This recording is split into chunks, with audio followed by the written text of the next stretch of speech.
Hello, this is Chris Young, and welcome to Good News on Tap for the fifth Sunday of Easter. In the first reading today from the Acts of the Apostles, we hear all of the places that Paul and Barnabas had gone to gather new converts, not just Jews, but people of all backgrounds. When they returned back to Jerusalem, they reported on the success they had had, how God had worked through them to gather many followers. It was a big celebration for them to know that their numbers were increasing greatly. Just this past week, I participated in a celebration of new members for our church. Our newly baptized and confirmed catechumens and candidates from the RCIA program had their final session this past Thursday. We celebrated Mass together, there was a dismissal ritual, and then we had a really nice pitch-in dinner. At that ceremony, Father called on us to look back over the journey that we'd just been through since late last August, when the classes for RCIA began. In those days, people were just in an inquiry phase. They were wondering if the Catholic Church was going to be right for them. They couldn't really be sure.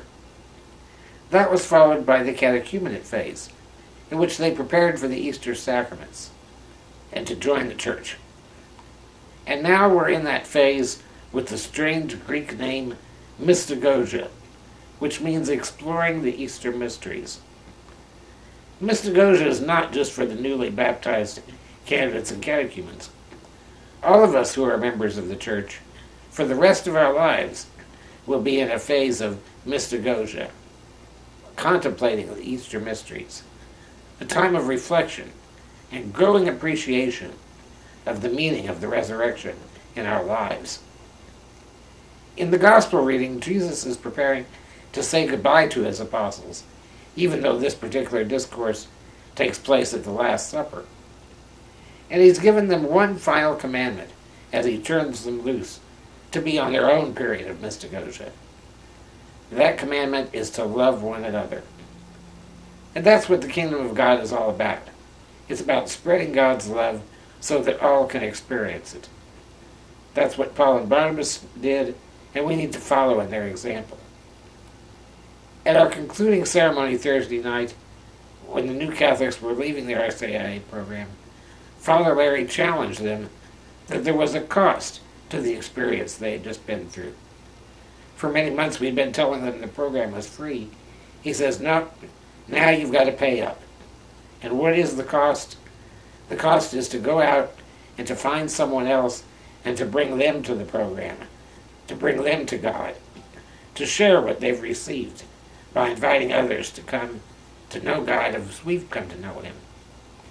You know, we do advertising for our programs at church. We try to promote the church activities as best we can, but nothing works like a one-on-one invitation to friends, family, co-workers, to bring them to church and to share with them the love and the joy that we have here in the Christian Catholic Church.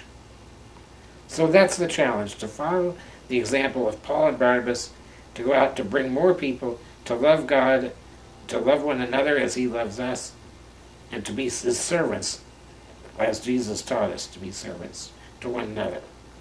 That's how we experience the resurrection. That's how we make all things new again, like the Gospel says, by spreading the good news and showing everyone the love of God. And that's Good News on Tap for the fifth Sunday of Easter.